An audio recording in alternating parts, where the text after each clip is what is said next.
கரத்துல ஒப்பு கொடுக்கிறோம். இந்த ஆண்டவரே அபாத்தனான என்னை மறைத்து என்னோடு எங்களோடு பேசும் மகிமைப்படும் இயேசு கிறிஸ்துவின் நாமத்தினால ஜெபிக்கிறேன் ஜூன்ல தகப்பனே. ஆமேன் ஆமேன். நாம் அமர்ந்து கொள்வோம். அன்பாவிலே, இந்த உயிர் தேர்ந்த நன்னாளிலே ஆண்டுடைய சமூகத்திலே காத்திருந்த வேளையிலே என்ன செய்தி, நிறைய செய்தி கேட்டிருக்கிறோம். உயிர் தேர்ந்த செய்தி 30 வருஷமா கேட்டுட்டு வரோம்.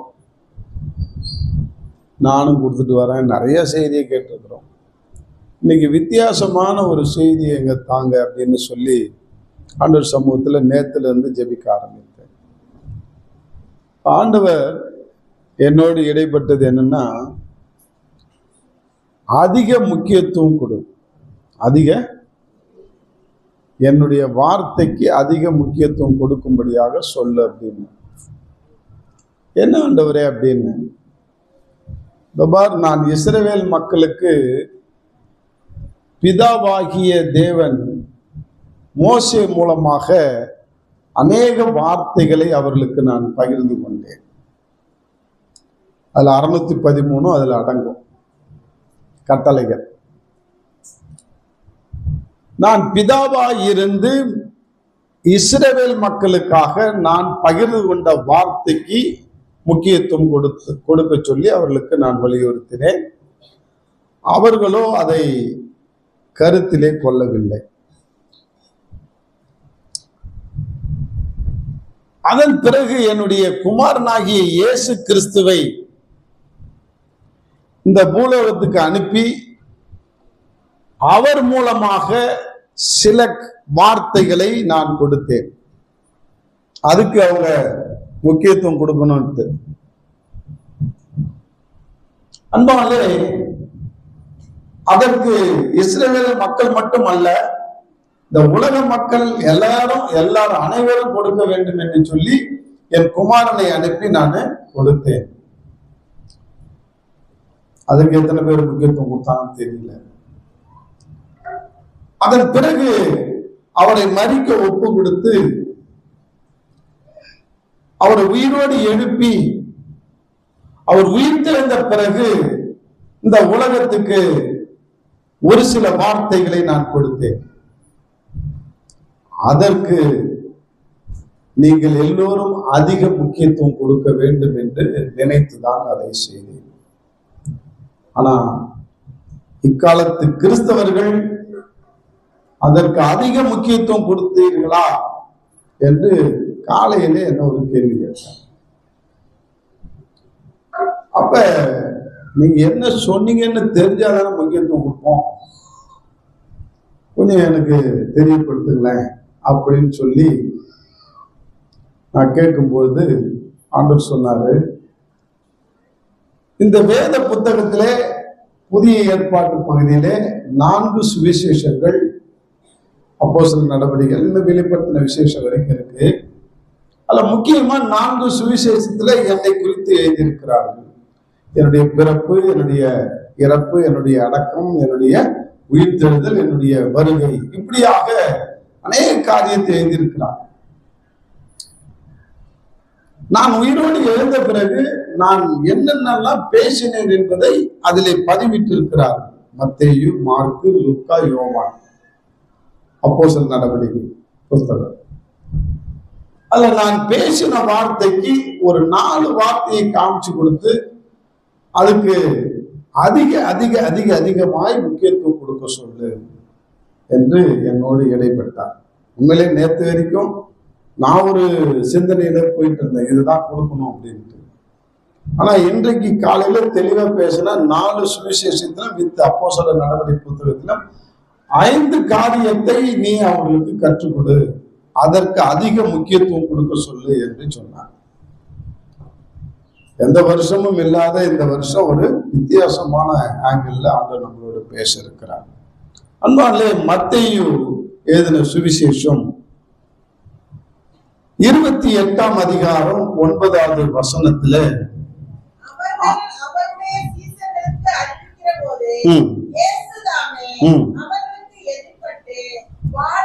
வாழ்க என்றார்.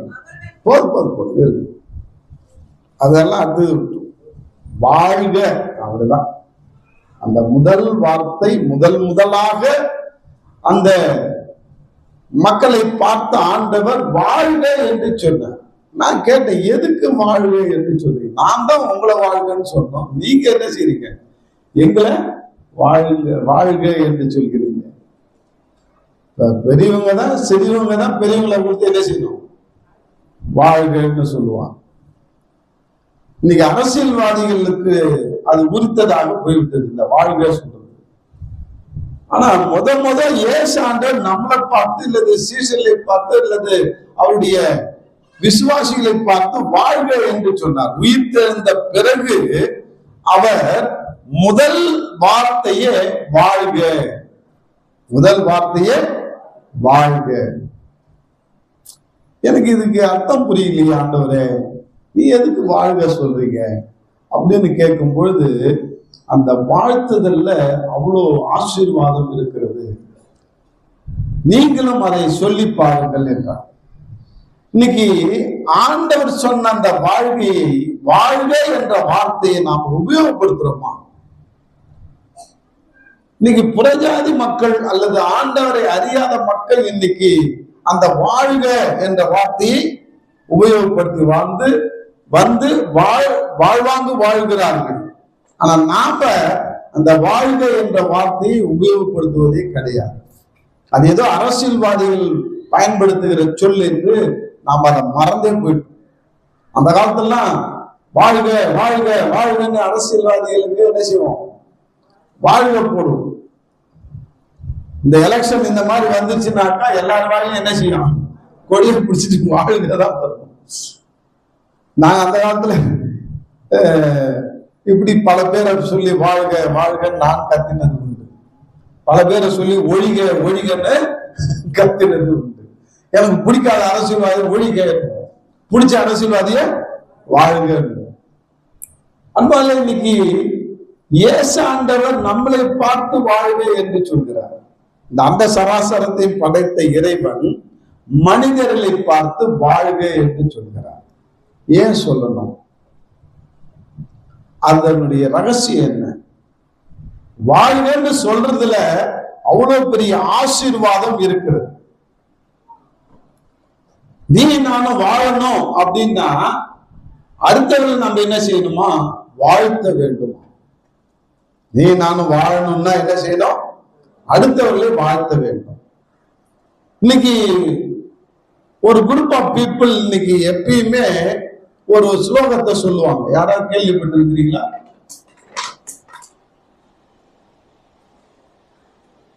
யாராவது கேள்விப்பட்டிருக்கிறீங்களா? வாழ்க வளமுடன். என்னது? வேதாந்திர மகர்ஷின்றவரு ஒரு ஆன்மீக இயக்கத்தை ஆரம்பித்திருக்கிறார். அவருக்கு இல்லை இன்னைக்கு. ஆனா அவருடைய சீடர்களுக்கு அவர் சொல்லி கொடுத்தது போனது, எல்லாரும் எடுத்த உடனே வாழ்க வளமுடன் சொல்லுங்க அப்படின்னு. ஆனா இயேசு கிறிஸ்து சொன்னதை அவர்கள் பயன்படுத்துகிறார்கள். நாம் என்ன செய்யல? பயன்படுத்த தவறிவிட்டோம்.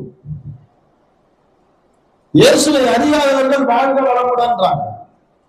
போன்ல எடுத்தால் வாழ்க வளமுடன்றாங்க, நேரடியா பார்த்தால் வாழ்க வளமுடன்றாங்க, ஒருத்தர் சந்திச்சாக வாழ்க வளமுடன்றாங்க. ஆனா நீ நான் என்ன செய்யறோம்? ஆங்கிலேயர் உச்சரித்த போய் சொல்லுவோம் நல்லாடு. அது தப்புன்னு நான் சொல்லல. நம்ம தமிழர் கலாச்சாரத்துல வாழ்க நலமுடனாவது சொல்லுங்களேன், வாழ்க எல்லா நாளும் சொல்லுங்களேன், வாழ்க உன் ஆத்துமான சொல்லுங்களேன். பக்கத்துல கை குடிச்சு சொல்லுங்களேன் பார்ப்போம். வாழ்க நலமுடன் சொல்லுங்க. நீங்க நல்லா இருப்பீங்க. அடுத்தவனை பார்த்து நீங்க வாழ்க நலமுடன்னாக்கா நாம நலமுடன் இருப்போம். வாழ்க வளமுடன்னாக்கா அவர்கள் அடுத்தவங்களை பார்த்து வாழ்க வளமுடன் தான் நாம வளமுடன் வாழ்வோம். வாழ்க நீண்ட ஆயுசாக வாழ்கன்னாக்கா நாமளும் என்ன செய்வோம்? நீண்ட ஆயுசா வாழ்க என்றுமே. என்றுமே என்ன அர்த்தம்? இம்மையிலும் சரி மறுமையிலும் சரி வாழ்க என்ற வார்த்தை எதற்காக ஆண்டவர் வாழ்த்தினார் என்றால், எனக்கு உண்மையிலே நேற்றிலிருந்து இன்னைய வரைக்கும் அதுக்கு அர்த்தம் தெரியாமலதான் இருந்தது. ஜஸ்ட் இப்ப வர்றதுக்கு கொஞ்ச நாள் முன்னாடி தான் ஆண்டவர் சொன்னார், நான் எப்படி உயிர்த்தெழுந்து இன்றைக்கும் வாழ்ந்து கொண்டிருக்கிறேனோ அதே போல என்னை பின்பற்றுகிற நீயும் என்னையும் மறியாமல் வாழ்ந்து கொண்டிருக்க வேண்டும் என்பதற்காக வாழ்க என்று நான் வாழ்த்தினேன் என்றார். ஆமென். புரியலையே எனக்கு? அதெல்லாம் சொல்லும் போது எனக்குலாம் புல்லரிக்குது. தலைவர் இதுக்காக தான் வாழ்த்துனீங்களா? நம்மள இதோட முடிஞ்சிருச்சு நம்ம வாழ்க்கை நினைச்சிட்டு இருக்கிறோம். இல்லை என்றாலே இது டெம்பரரியான வாழ்க்கை. நமக்கு ஒரு நிரந்தரமான ஒரு வாழ்க்கை உண்டு. அதுல நம்ம அவரோட வாழ்வாங்கு வாழ வேண்டும் என்பதற்காக தான் அவர் நம்மளை வாழ்க என்று வாழ்த்திருக்கிறார். இன்னைக்கு நீயும் ஒவ்வொருவரையும் வாழ்த்த நீ வாழ்வாங்கு வாழ்வாய். ஆமென். நீ சொல்லுப்ப, யாரை பார்த்தாலும் வாழ்வாங்கு வாழ்வாய் அப்படின்னாக்கா இம்மையிலும் மறுமையிலும் நீ வாழ வேண்டும் என்று நான் ஆசைப்படுகிறேன். அப்ப நீ ஆசைப்பட்டு அவர்களை வாழ்த்தும் போது அவர்களும் உனக்கு அந்த வாழ்த்துதலை சொல்லும் போது நீயும் வாழ்வ, அவங்களும் வாழ்வார்கள். ஆனா நம்ம வாழ்த்துறதுக்கு வாய் இல்லை இல்லையா? இப்படி ஒண்ணு சொல்லிப்போம், வாழ்த்துறதுக்கு வயசு இல்லை, வாழ்த்துகிறோம். வயசு இல்லையோ, இப்ப இயேசு ஆண்டவர் தெய்வம். அவர் இப்ப மனுஷனா இருக்கும் போது அநேக வார்த்தைகளை பேசினார். மரித்த பிறகு உயிரோடு எழுந்து ஒரு வார்த்தையை பேசுகிறார், வாழ்க என்ற வார்த்தை. அந்த வார்த்தைக்கு அதிக முக்கியத்துவம் கொடுக்கிறோமா இல்ல அதை நினைச்சு கூட பார்க்காம இருக்கிறோமா? மனசாட்சியை தொட்டு சொல்லுங்க. அது உங்களைதான் கேட்கிறேன். மனசாட்சியை தொட்டு சொல்லுங்க. என்னன்னு சொல்லுங்க உங்க மனசு? இல்ல, அந்த வார்த்தைக்கு நாங்க முக்கியத்துவமே கொடுக்கிறதே இல்லை. சாபத்துக்கு வேணா நாங்க வார்த்தைக்கு முக்கியத்துவம் கொடுக்கிறோம். சபிக்கிற வார்த்தைக்கு. நல்லா இருப்பானா, நாசமா போவ, இவனை கட்டிட்டு அழுகுறேன், சாவு வராம இருக்குது, இந்த மாதிரி கேவலமான வார்த்தைக்கு வேணா நம்ம இடம் கொடுக்கிறோம், அதிக முக்கியத்துவம் கொடுக்கிறோம். இம்மையிலும் மறுமையிலும் வாழ்வாங்கு வாழ்வதற்கு உண்டான வார்த்தைக்கு நம்ம முக்கியத்துவம் கொடுக்கிறது கிடையாது. அன்பாலே, இன்னையிலிருந்து ஒரு தீர்மானம் எடுத்துக்கொள்ளுங்க. நான் எல்லாரையும், நான் பார்க்கிறவர்கள், கேட்கிறவர்கள், போன்ல பேசுற எல்லாரையும் நான் வாழ்வாங்கு வாழ்த்த வேண்டும். வாழ்க நலமுடன், வாழ்க என்றுமே. எதையாவது ஒரு வார்த்தையை நீங்க வச்சுக்கோ. உனக்கு எது பிடிக்குதோ அந்த சுலகத்தை வச்சுக்கோ. வாழ்க நலமுடன், என்றென்று வாழ்க. எதையாவது சொல்லு. அவங்களுக்கு சொல்ல நீ நல்லா வாழ்வ, நீ இம்மையிலும் மறுமையிலும் நல்லா வாழ்வ. அன்பாங்க, அந்த வாழ்க என்ற வார்த்தையின் ரகசியம் இதுதான். நான் எப்படி உயிர்த்தெழுந்து என்றைக்கும் இன்றைக்கும் என்றைக்கும் சதா காலமும் உயிரோடு இருக்கிற ஒரு தேவனா இருக்கிறனோ அதே போல நீயும் வாழ்ந்து என்னோடு கூட சுகித்து இருக்க வேண்டும் என்பதற்காக வாழ்க என்று வாழ்த்தினேன். அப்படி சொல்லும் பொழுது எனக்கு ஒரு சில வார்த்தைகளை காமிச்சு கொடுத்தார். 3 யோவான், 1 யோவான், 2 யோவான், 3 யோவான், ஒரே அதிகாரம் தான் இருக்குது. இல்ல 2வது வசனத்துல வாசிங்களேன். 3 யோவான் 2 லாஸ்ட்ல இருக்கும்.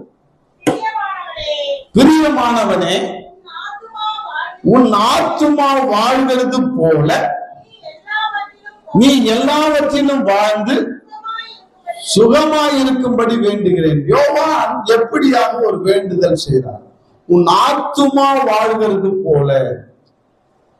இன்னைக்கு இந்த சரீரம் வேணா அழிந்து போகலாம், நம்முடைய ஆத்துமா என்றைக்கும் என்ன செய்யாதா? அழியாது. இந்த ஆத்துமா அழியாம இருக்கணும்னா நீ சுகமாய் இருக்கும்படி நான் உன்னை வேண்டுதல் செய்கிறேன் என்று வேண்டுதல் செய்கிறார் யோவான். இன்னைக்கு ஆத்துமா எவர்லாஸ்ட் வாழ வேண்டும். அதுதான் ஆண்டவர் நமக்காக கொடுத்த ஒரு ஸ்பெஷாலிட்டி. உயிர்த்தெழுந்த தேவனை நாம் வணங்குகிறோம், அவரை நாம வேண்டுகிறோம் என்றால் நம்முடைய ஆத்துமா என்றைக்கும் சாகாமல் அவரோடு கூட இருக்க வேண்டும். ஆமென். ஆனால் அடுத்தவர்களை நீ வாழ்த்த உன் ஆத்துமா சாகவே சாகாது, அது வாழவே வாழும். ஆமென்.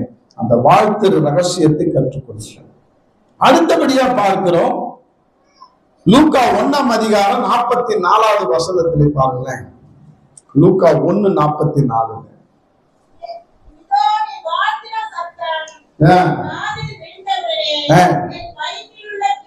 என் வயிற்றில் உள்ள பிள்ளை களிப்பாக துள்ளிற்று. மரியாள் போய் எலிசபெத் வாழ்த்துகிறார். அப்படி வாழ்த்தும் பொழுது யாரு துள்ளிச்சான்? எது துள்ளிச்சான்?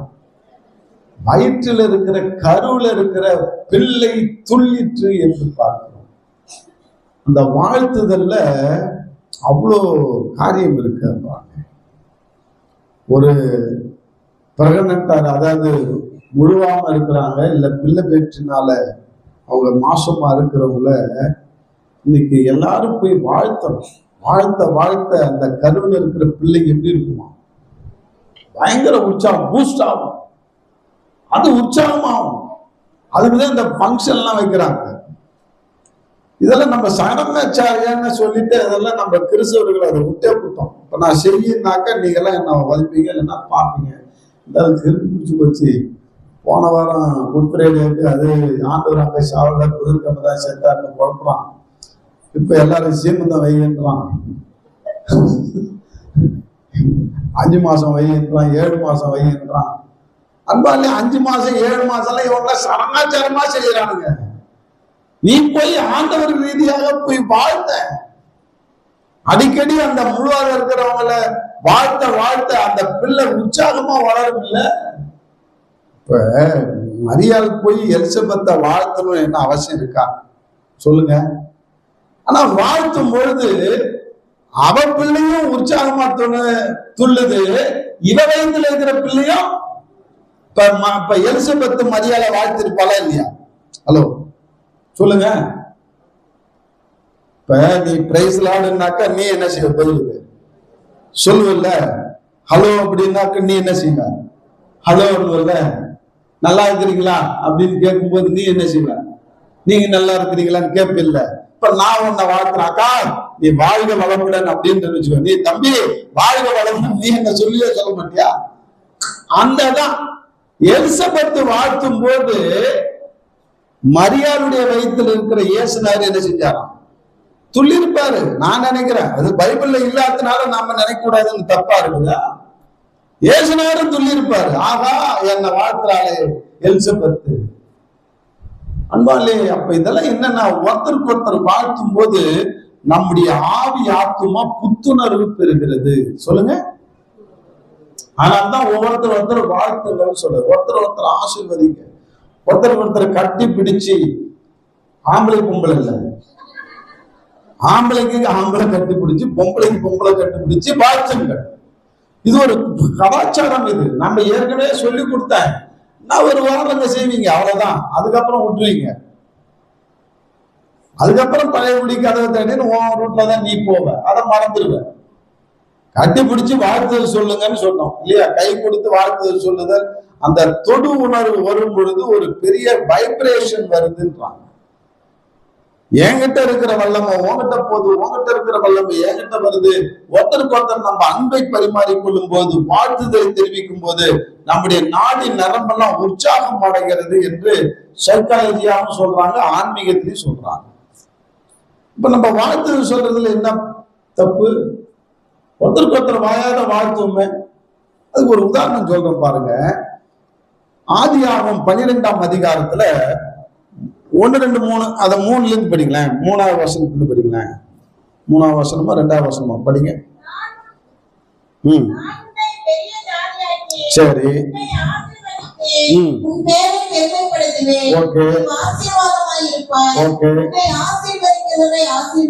இதுதான் முக்கியமானது. உன்னை ஆசீர்வதிக்கிறவர்களை. இப்ப வாழ்த்துதல் என்பது என்னதுங்க? அவனை ஆசீர்வதிக்கிறது சமமா, சபிக்கிறது சமமா? ஆசீர்வதிக்கிறது சமம். நீ நல்லா இருப்ப அப்படின்றது எதுக்கு சமம்? நீ மகராசனா இருப்ப சொல்ல, எதையாவது சொல்ல. அந்த காலத்துல சொன்னாங்க. ஒரு தண்ணி கொடுத்தாலோ அல்லது ஏதாவது ஒரு உதவி செஞ்சாலோ பதில் என்ன சொல்லுவாங்க? நல்லா இருப்பப்பா, உன் புள்ள குட்டி எல்லாம் நல்லா இருக்கும்பா, மகராசியா இருப்பப்பா சொல்லுவாங்களா சொல்ல மாட்டாங்களா? அதெல்லாம் இந்த காலத்துல சொல்றதே கிடையாது. இந்த காலத்துல இந்த வெள்ளக்காரங்க புத்தியில வந்து தேங்க்ஸ் அதை கூட சொல்றது கிடையாது. நன்றி சொல்லிப்பான, மகராசியாருன்னு சொல்லிப்பான. என்ன வாயார வலிச்சிடும்? வாயார வாழ்த்தின நீ வாயார வாழ்வியல்ல. அன்பால இன்னைக்கு உன்னை ஆசீர்வதிப்பவர்களை ஆசீர்வதிப்பேன், உன்னை சபிப்பவர்களை சபிப்பேன். அடுத்து படிங்க. பூமியில் உள்ள வம்சங்கள் எல்லாரும் அப்படின்னா என்னங்க அர்த்தம்?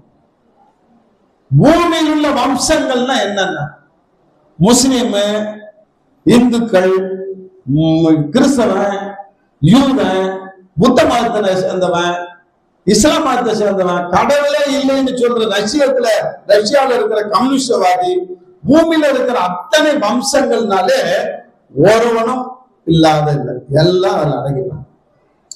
பூமியில எத்தனை நாடுகள் இருக்கிறதோ அத்தனை நாட்டுல வசிக்கிற அத்தனை மனுஷனும் அதுல அடங்கிட்டான். பூமியில் உள்ள அத்தனை வம்சங்களும் உனக்குள்ளாக படிங்க. உனக்குள்ளாக ஆசீர்வதிக்கப்படும். யாருக்கு இதை சொல்றாரு? ஆபிரகாமுக்கு சொல்றாரு. ஆபிரகாமுக்குள்ளாக இந்த பூமியில் உள்ள வம்சங்கள் எல்லாம் உனக்குள்ளாக ஆசீர்வதிக்கப்படும். அப்ப பூமியில் உள்ள ஒரு மனுஷன் நீ சபிச்சனா அந்த சாபம் உனக்கு தான். பூமியில் உள்ள மனுஷன் நீ ஆசீர்வதிச்சனா அந்த ஆசீர்வாதம் உனக்கு தான் வரும். அதனால யாரையும் சபிக்காதீங்க. இன்னைக்கு சபிக்கிறதுனால நாம ரெட்டத்தனியான சாபத்தை வாங்கிட்டு இருக்கிறோம். நான் முதல்ல ஏசாண்ட வந்த போது எனக்கு கற்றுக் கொடுத்த ஃபார்முலா இது. எல்லாரையும் ஆசீர்வதிச்சது. நான் உண்மையிலே அதுல எனக்கு யாரெல்லாம் கெடுதல் செய்யறாங்களோ, யாரெல்லாம் எனக்கு விரோதமா எழுப்புகிறாங்களோ, நன்றி ஆண்டவரே அவங்களை ஆசீர்வதின்னு மனசார ஆசீர்வதிப்பேன். எப்பெல்லாம் நான் நன்றி ஆண்டவரே அவங்கள மனசார நான் ஆசீர்வதிக்கிறேன்னு சொன்னோம், நான் ஆசீர்வாதத்தின் மேல ஆசீர்வாதத்தை பார்க்கிறேன். எனக்கு விரோதமாய் வந்தவர்கள் எல்லோரும் அட்ரஸ் இல்லாம போறாங்க. இது நடந்த சம்பவம். நீ அந்த மாதிரி ஆசீர்வதி.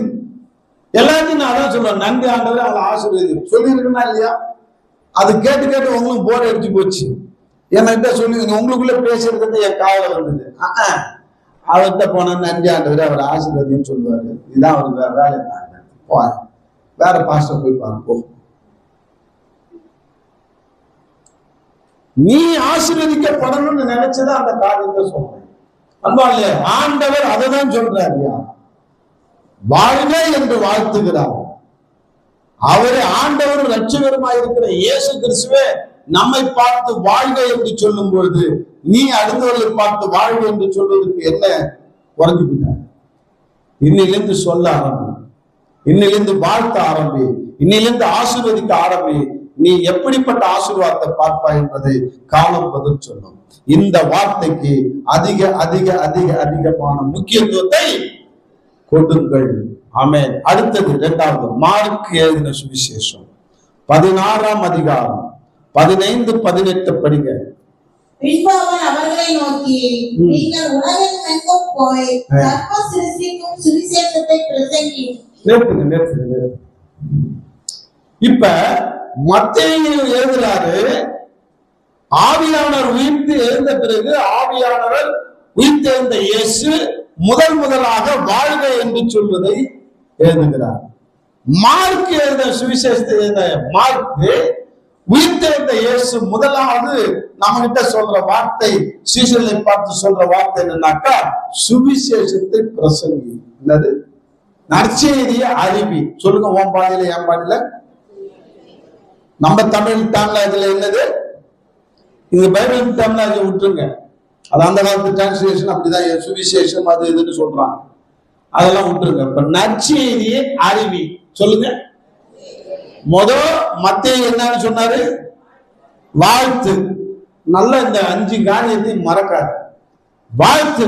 இனிமே நீ என்ன செய்யணும்ப்பா, எதையாவது டெய்லி யாரை பார்த்தாலும் வாழ்க நலமுடன், வாழ்க வளமுடன், வாழ்க நீடுடி, வாழ்க எல்லா நாளும், வாழ்கவும் ஆத்துமா, எதையாவது வாழ்த்துக்கிட்டே வருது. நீ வாழ்வ. 2வது காரியம் நற்செய்தி அறிவி. சொல்லு. நற்செய்தினா என்னங்க? நல்ல செய்தி தான் நற்செய்தி. நற்செய்திக்கு விளக்கம் சொல்றா. நல்ல செய்தி. நல்ல செய்தி என்ன? இந்த உலகத்துக்கே நல்ல செய்தி என்னங்க?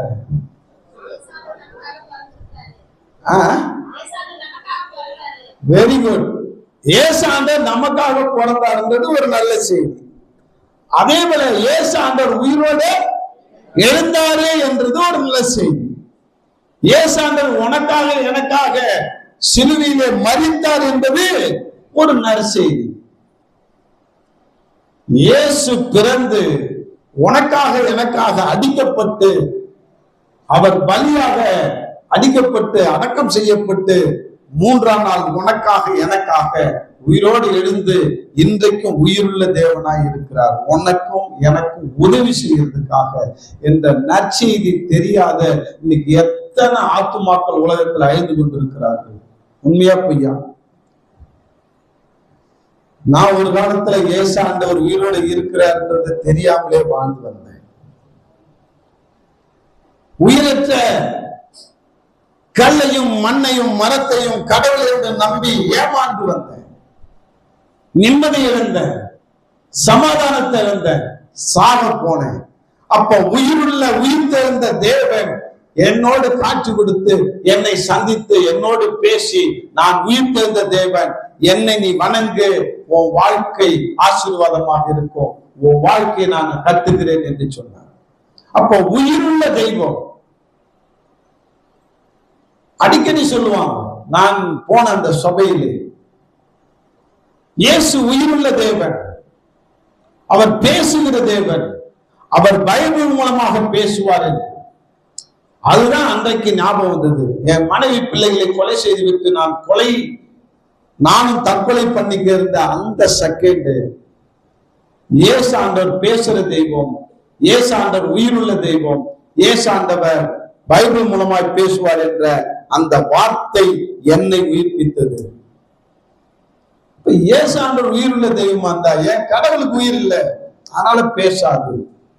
அவர் உயிருக்கு இல்லை, அவர் பேசுவார் இல்ல. என் வாழ்க்கையில ஏன் இப்படிப்பட்ட ஒரு சம்பவம் நடந்தது? நீ உயிருள்ள தெய்வமா இருந்தா என்னோட பேசு, நீ பேசுற தெய்வமா இருந்தா என்னோட பேசு என்று பைபிளை நான் திறந்தேன். ஆண்டவர் பேசுகிற தேவன் என்பதை என்னிடத்துல நிரூபித்தார். இந்த நற்செய்தி தான் இந்த உலகம் முழுவதும் சொல்லிட்டு இருக்கிறேன். இயேசு பேசுற தெய்வம். ஆமே. நான் ஆண்டவர்கிட்ட கேட்கும் போது ஆண்டவரேன்னு மரியாதை தான் கொடுக்கல. இயேசுவே நீ பேசுற தெய்வம் தான் என்னோட பேசு, அப்படிதான் கேஷுவலா கேட்டேன். வெறுப்புல அவர் பேசுற தெய்வம்ன்றதை நிரூபிச்சுட்டாரு. நான் செஞ்ச பாவத்தை காட்டுன்னா காட்டிட்டாரு. நான் தான் உண்மையான தெய்வம் என்பதை அறிந்திருந்தும் நீ உன் தாயும் தகப்பனாரும் வணங்கின உயிரற்ற ஜடமாயிருந்த இந்த கல்லையும் மண்ணையும் வணங்கினியே, அதுதான் நீ செய்த பாவம். அதனால்தான் உனக்கு இப்படிப்பட்ட கதியெல்லாம் நேர்ந்தது. இந்த 5 வருஷம் படாத பாடுபட்டு இப்ப சாவ நோக்கி போறன்னு தெளிவா பேசினார். இதுதாங்க நற்செய்தி. இந்த நற்செய்தியை அறியாதவர்களுக்கு அறிவு. உயிர்த்தெழுந்த தேவன் நம்மோடு இருக்கிறார், உயிருள்ள தேவன் நம்மோடு பேசுகிறார், பேசுகிற தேவன் என்பதை நிரூபி. இன்னைக்கு நான் நிரூபிச்சிருக்கிறேன். எல்லாருக்கும், நிறைய பேருக்கு சவால் விட்டு நிரூபிச்சிருக்கிறேன். என்னுடைய நண்பர்களுக்கு, என்னுடைய கூட பிறந்த சகோதரருக்கு, என்னுடைய தகப்பனாருக்கு ஏசாண்டவர் பேசுகிற தெய்வம் என்பதை நான் நிரூபிக்கிறேன் என்று சொல்லி நிரூபித்திருக்கிறேன். இதுதான் நற்செய்தி. இந்த நற்செய்தியை கூறுவதற்கு நீ நானும் கடமைப்பட்டவர்களாக இருக்கிறோம். உன் மேல விழுந்த கடமையை அன்பாலே இன்றைக்கு அதிக முக்கியத்துவம் கொடுக்கிறோம். அதுக்கு சமயம் வாய்த்தாலும் வாய்க்காட்டாலும் நீ ஆண்டவர் உயிரோடு இருக்கிறார், உன்னை நேசிக்கிறார், உன்னை அரவணைக்கிறார், உன்னோடு பேசுவார், உனக்கு உதவி செய்ய வல்லவரா இருக்கிறார். நீ சமாதானத்தை எழுந்து போனியா சகோதரனே, நீ ஏசாண்டவர்கிட்ட வா, அவர் உன்னுடைய வாழ்க்கையை சீரமைப்பார் என்று சொல்லி அவரை குறித்த நற்செய்தியை நீ சொல்லுவதுதான் உண்மையில விழுந்த கடமையாக இருக்கு. இதுக்கு அதிக முக்கியத்துவம், அதிகமாக முக்கியத்துவம் கொடுக்க வேண்டும். 3வது காரியமாக 3வது நற்செய்தி நூலாகிய லூக்கா எழுதின சுவிசேஷம் 24வது வசனம், 24ஆம் அதிகாரம் 36வது வசனத்துக்கு நாம் திருப்புவோம். அவர்கள் பேசிக் கொண்டிருக்கையில் இயேசுதாமே அவர்கள் நடுவிலே நின்று உங்களுக்கு சமாதானம் என்றார். இந்த 3வது காரியத்துக்கு நீ நானும் முக்கியத்துவம் கொடுக்கறதே கிடையாது. எத்தனை வார்த்தையை கேட்டாலும் இன்னைக்கும் நிம்மதி இருக்கா அப்படின்னு ஒரு கேள்வி கேட்டா எத்தனை கிறிஸ்தவர்கள் இல்லை என்று சொல்லுவீர்கள்? சொல்லுங்க. நிம்மதி இல்லைன்றையா இருக்குது? எதுக்காக கை தூக்குறீங்க?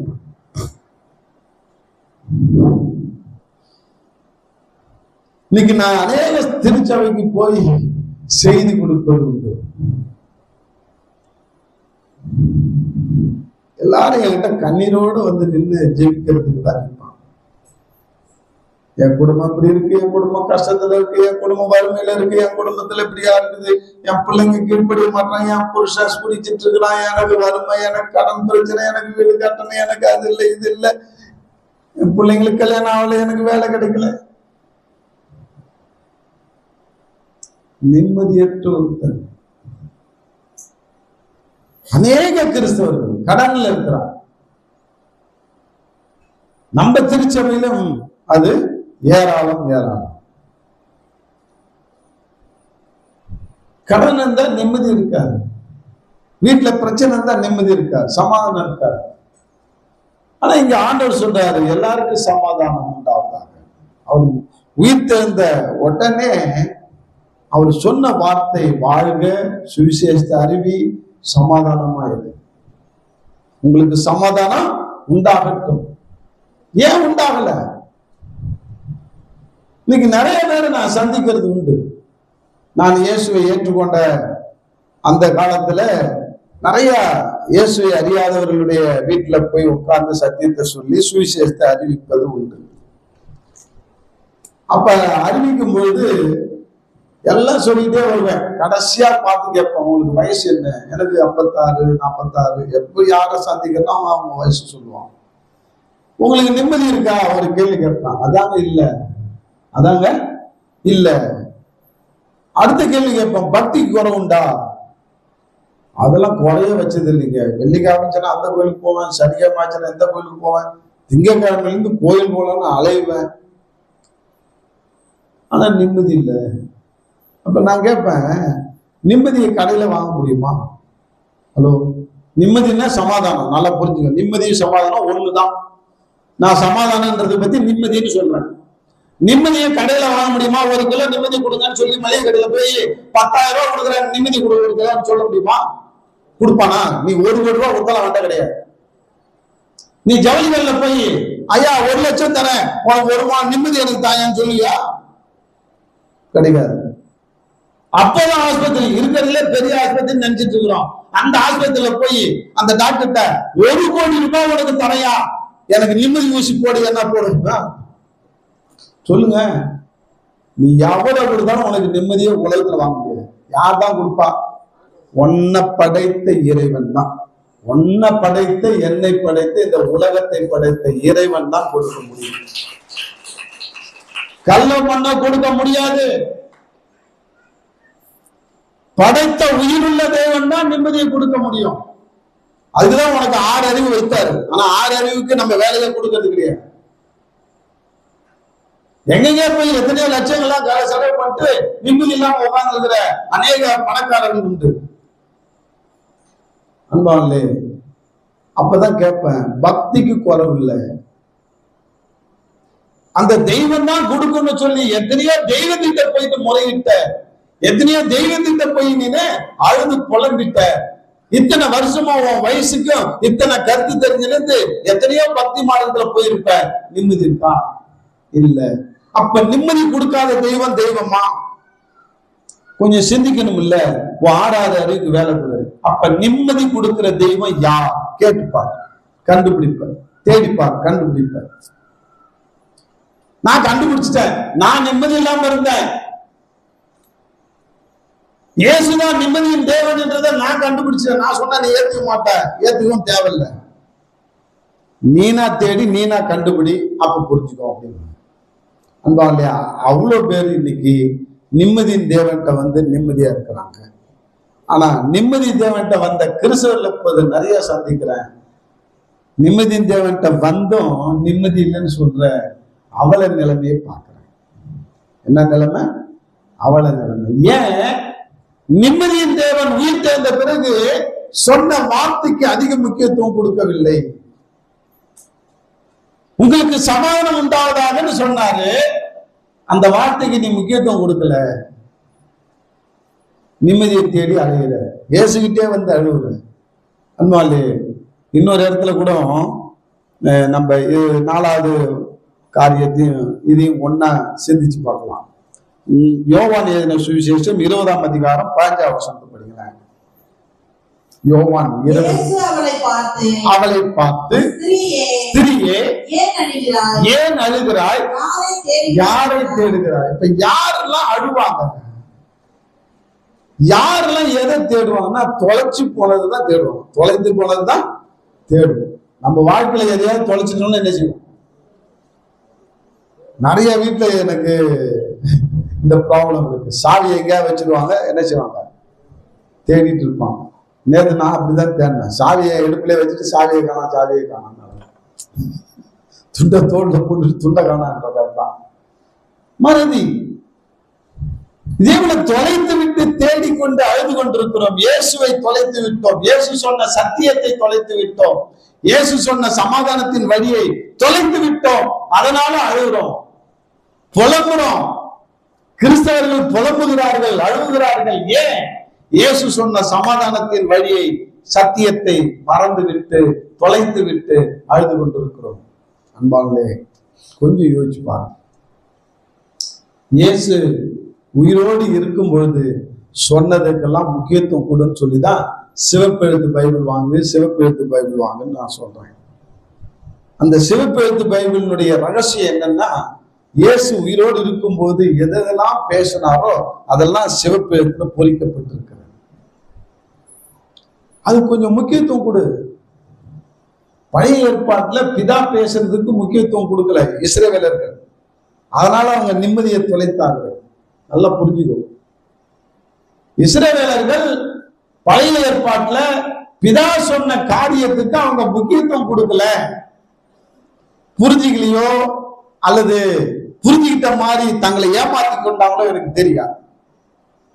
அது என்னுடைய ஆராய்ச்சி, அது தேவையில்லாது. நான் இக்காலத்துல நான் எப்படி இருக்கிறேன், நாங்க எப்படி இருக்கிறோம், அதுதான் நான் ஆராய்ந்து பார்க்கிறேன்.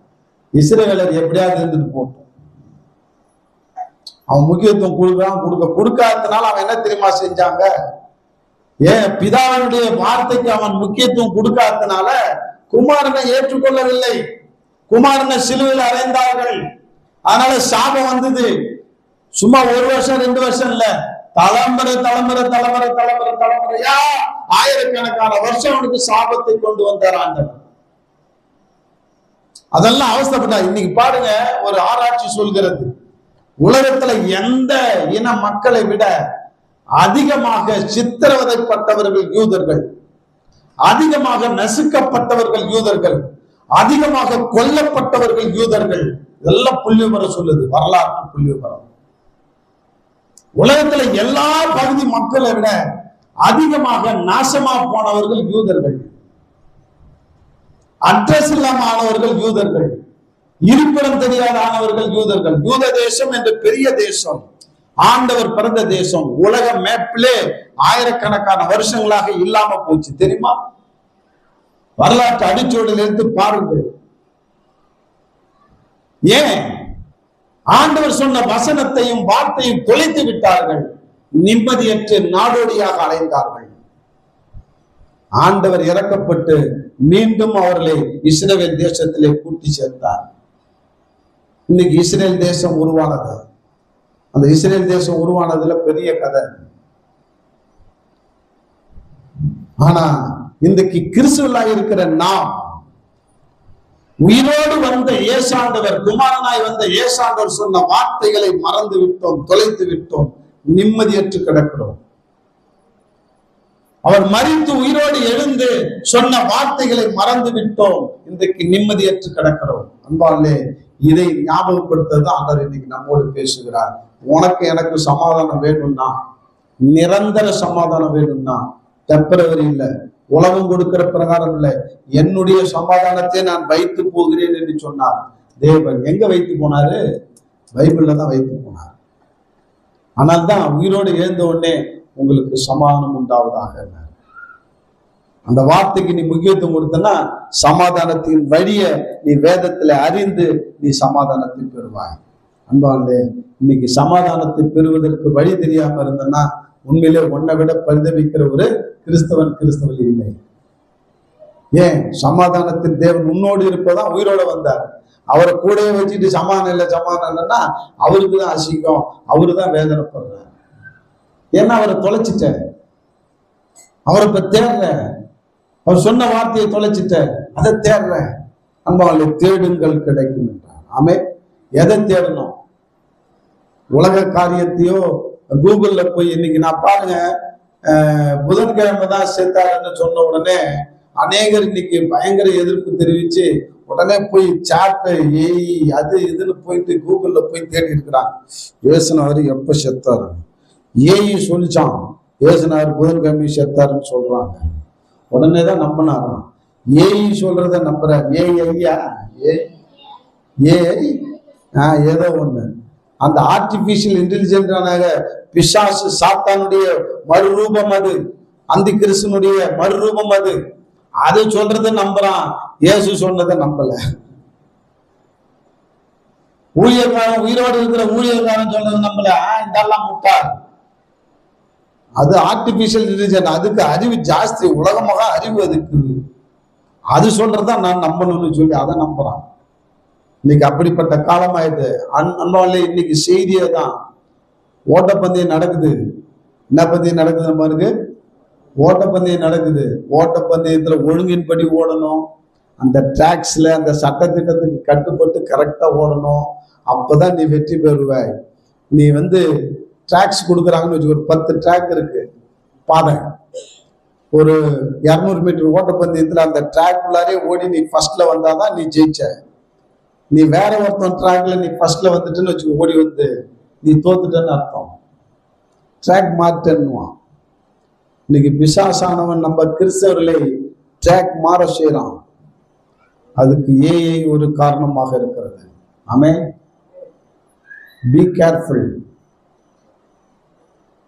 நான் இன்டெலிஜென்ட், அந்த இன்ஃபர்மேஷன் டெக்னாலஜி நான் தப்புன்னு சொல்லலை. அதை வச்சு சத்தியத்தை பரப்பதற்கு நீ பயன்படுத்து. அதுகிட்ட போய் அடிமையா நிக்காத. நீங்க எத்தனை பேர் செத்துருக்கிறான் தெரியுமா? அதனால அதுங்களுக்குள்ள ஒரு சங்கம் வச்சிருக்கு போலாம், ஆரம்பிச்சிருச்சுன்றாங்க. எல்லாம் சேர்ந்து ஒரு சங்கம் வச்சுட்டு என்ன வணங்குன்னு சொல்ல போது எல்லாம் வணங்க போறாங்க. நிறைய காரியம் வருது என்னையும் டைவர்ட் பண்றதுக்கு. எவனை விழுங்கலாமோன்னு பிசாசு வகை தேடி திரிகிறான். இன்னைக்கு ஆண்டுடைய வார்த்தைக்கு முக்கியத்துவம் கொடுத்து நீனு பைபிள்ல ஆண்டவர் சொன்ன வார்த்தைக்கு முக்கியத்துவம் கொடு. ஏஐ சொல்ற வார்த்தைக்கும் முக்கியத்துவம் கொடுக்காத. இன்னைக்கு உனக்கு ஒரு ஆலோசனை சொல்றேன், அது உன்னை ட்ராக் மாற செய்கிறது. நம்பி இன்னைக்கு மெசேஜ் வாங்கி இன்னைக்கு மெசேஜ் கொடுக்கிற பாஸ்டர்மார்கள் உண்டு. இது எதுக்கு பயன்படுத்தணுமோ அதுக்கு பயன்படுத்து. ஆன்மீகத்துல ஏஐ கொண்டு பயன்படுத்தாத. அது பிசாசுடைய ஏஜென்ட், பிசாசுடைய டூல்ஸ். அது இன்னைக்கு தெரியாது, நாளைக்கு தான் தெரியும், பிற்காலத்தில் தான் தெரியும், வருங்காலத்தில் தான் தெரியாது பிசாசுடைய கைவேலை என்று. இன்னைக்கு வேதத்தை போன்ல கூட பார்க்காதேன்னு சொல்லுவேன் நான். ஏன்னா போன்ல இன்னைக்கு எதை பார்த்தாலும் ஆபாசம் தான் வந்து விழுது. நீ எங்கேயோ எதையோ பார்ப்ப, ஆபாசம் வந்து விழுது. உன்னுடைய மனசை கவர்வதற்கு, இச்சையை கொண்டு காமிச்சு உன்னை டைவர்ட் பண்றதுக்கு பிசாசு செய்யற ஒரே செல்போன் தான் அதனுடைய டூல்ஸ். தான் தூண்டியல்னு சொல்லுவாங்க. மீனை பிடிக்கிறதுக்கு தூண்டில் போடுற மாதிரி சாத்தான் இந்த செல்போனை வச்சு அநேக வாலிபர்களையும் வாலிப உலகத்தையும் வயசானவர்களையும் இன்னைக்கு பிடிச்சு கொண்டு இருக்கிறான். நம்ம யதார்த்தமா பார்ப்போம், எதையாவது விடும், உன் மனசு கரப்படும், மீண்டும் மீண்டும் அதுலதான் பார்க்கணும்னு சொல்லி ஆர்வமா போவோம். உன் ஆத்துமாவை வீணடிக்கிற, உன் ஆத்துமா நாசமாக்கிக்கிற. உன் ஆத்துமா வாழணும்னு ஆண்டவர் விரும்புறார். நீ பிசாசு உன் ஆத்துமா சாகணும்னு விரும்புறான். Be careful. உன் ஆத்துமா வாழணுமா சாகணுமா? பிசாசு கொடுக்கிற அந்த தந்திர வலையில சிக்காத. தயவு செய்து சொல்றேன், எப்படி யூஸ் பண்ணுமோ அப்படி யூஸ் பண்ண, எதுக்கு யூஸ் பண்ணுமோ அதை யூஸ் பண்ண. எல்லாத்துக்கும் போய் ஏஐடியும் செல்போன்டையும் கூகுள்டையும் போய் நின்றுட்டு நீ வீணா போயிடாத, அவனை கோடீஸ்வரன் ஆக்கிட்டு இருக்கிற. அன்பாவிலே கொஞ்சம் ஆண்டவர் சொன்ன வார்த்தையை நல்லா தொலைச்சிட்டு தேடுற மாதிரி தேடிட்டு இருக்கிறோம். ஆண்டுடைய சத்தியத்தை தேடிட்டு இருக்கிறோம். ஆனால் தான் சொன்னாரு 7வது 4வது வார்த்தையா யோவான்ல, ஏன் அழுகுற, யாரை தேடுற? நீ ஆண்டவரை தேடினே என்றால் அழுகையே உனக்கு வராது. நான் உண்மையிலே சொல்றேன், ரொம்ப அழுவனார். ஒரு நாள் நான் அழுதுட்டு இருந்தேன், என் கடன் பிரச்சனை அடையணும்னு சொல்லி. அப்ப ஆண்டவர் என்னோட இறைமையால இடைப்பட்டார்.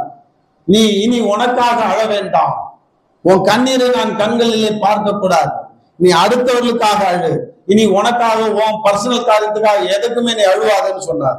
அன்னைக்கு நின்னது என் கண்ணீர். அவ்வளவுதான். எனக்காக அழுவது, அடுத்தவர்களுக்காக அழுவேன், வார்த்தையை கேட்கும் போது அழுவேன், வார்த்தையினுடைய அர்த்தத்தை அறிந்து அழுவேன், உண்மையை அறிந்து அழுவேன், உணர்ச்சி வசப்பட்ட கதறுவேன். ஆனா எனக்காக அழுதது கிடையாது.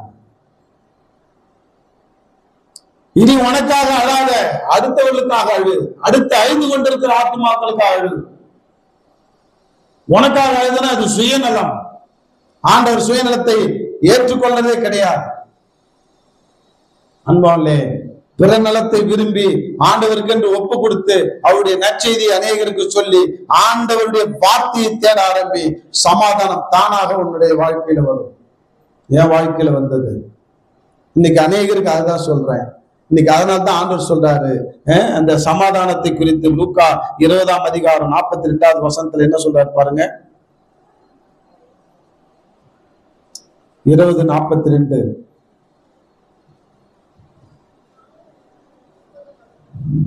என்னாச்சு? 20ஆ 19ஆ? 19:42. சாரி.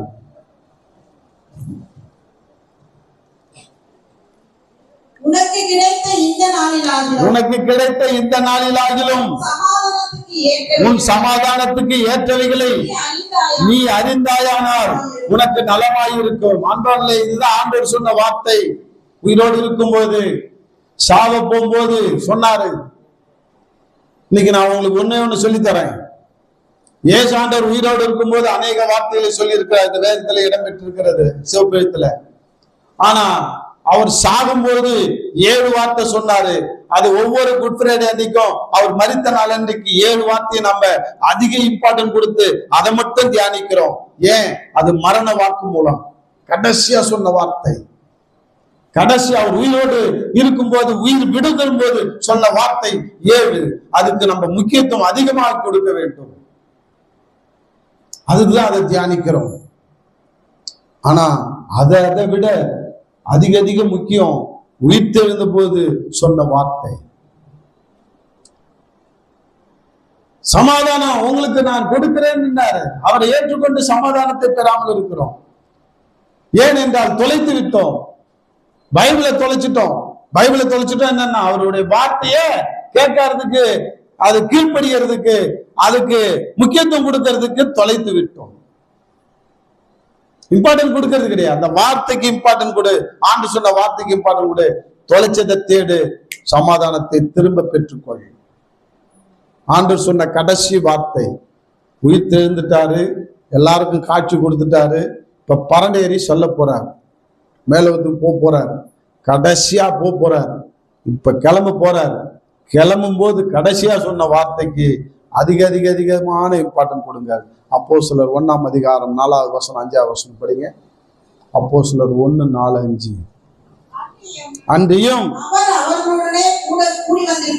வந்திருக்கும் போது அவர்களை நோக்கி, யோவான் ஜலத்தினாலே ஞானஸ்நானம் கொடுத்தான், நீங்கள் சில நாளுக்குள்ளே பரிசுத்த ஆவியினாலே ஞானஸ்தானம் பெறுவீர்கள். ஆகையால் நீங்கள் எருசலேமை விட்டு போகாமல் என்னிடத்தில் கேள்விப்பட்ட வாக்கு தத்தம் நிறைவேற காத்திருங்கள். இன்னைக்கு எத்தனை பேர் காத்திருக்கிறோம் நிறைவேற? பரிசுத்த ஆவியான இன்னைக்கு அன்பானே, இன்னைக்கு ஆண்டுடைய கிருபையில ஒரு 5 பேர் ஞானஸ்தானம் எடுத்தார்கள். கிருபைதான். ஒவ்வொரு நாளும் ஆண்டவருடைய கிருபையினால ஞானஸ்தானம் பெறணும், அது பெருகணும், பழுகணும். ஆண்டவர் அறியாதவங்க எல்லாம் அறிந்து ஞானஸ்தானம் எடுப்பதற்கு நீ நானும் அதிகமாய் பிரயாசப்படணும். ஆனா அதை விட பிரயாசம் எதுன்னா, ஞானஸ்தானம் எடுத்து கிறிஸ்துவலாய் இருக்கிற நாம எருசலேமிலே காத்திருங்கள்ன்றது போல நாமும் ஜெப அறையிலே காத்திருந்து பரிசுத்த ஆவியினால கொடுக்கிற ஞானஸ்தானத்தை பெற நாம் அதிக முக்கியத்துவம் கொடுப்போம். இன்னைக்கு ஏன் நமக்கு ஃபெயிலியர்? ஏன் நமக்கு குந்தி குந்தி நடக்கிறோம்? ஏன் விழுந்து விழுந்து வாடுறோம்? ஏன் நம்ம உட்காந்து நடக்கிறோம்? ஏன் கொஞ்ச நாள் நான் ஸ்டெடியா இருக்கிறேன், அப்புறம் பாவத்துல விழுந்து போறேன்? என்ன காரணம்? அன்பாலே, நம்முடைய ஆவி ஆத்துமாவில அபிஷேகம் தேவை, ஞானஸ்தானம் தேவை. எப்படி பாவத்துக்கு செத்து நீதிக்கு பிழைக்கிறோமோ அதே போல இன்றைக்கு நாம ஆண்டவருக்குள்ளாக சரீரத்துல நம்ம என்ன செய்யறோம்? பிழைத்திருக்கிறோம். ஆனா ஆவி ஆத்துமா செத்து கொண்டிருக்கிறது. அன்பாலே, இந்த ஆவி ஆத்துமால நீ நான் சாகாம இருக்கணும்னா பரிசுத்த ஆவியானுடைய அபிஷேகம் நமக்கு தேவைப்படுகிறது.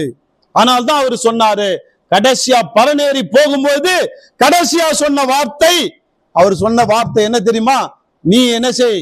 பரிசுத்த ஆவியினால ஞானஸ்தானம் பெறு.